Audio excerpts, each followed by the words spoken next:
again, this is like that whole, if you're going to change up a paradigm that you built for 40 years, and you're going to change it up in 4 years, things are going to happen. Like, stuff is going to get real fast. So this shows on the left-hand side, you got the channel conflict in between Nike and Foot Locker circa 02, 03. And that was bad. It understates, I think, how the stocks did here relative to the market, but that's how they did on an absolute basis.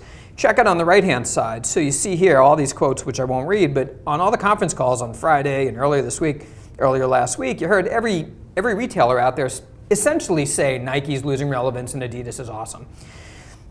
So, big point there. Now, those comments all they're talking to the brands, not to us. And they're basically trying to say, hey, we want more of your products, so we're going to pump your stock.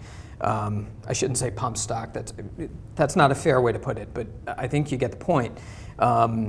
So if you look at the points that we hear from the channel, like Foot Locker, et cetera, it's that there's no innovation that's coming out of Nike. And I think when you look at that, here's what people don't really look at. That didn't make sense. This is page 27. So this shows the launches inside Foot Locker, and you can see the ones that are Converse, Jordan, and Nike. They're all shades of red. And they're coming down. There's no doubt about that. So Foot Locker says, yeah, we just aren't seeing as much out of Nike. Well, guess what?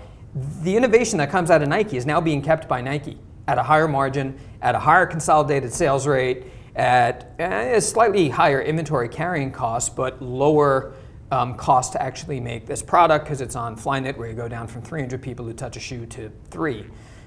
It's not 3, it's less than 10.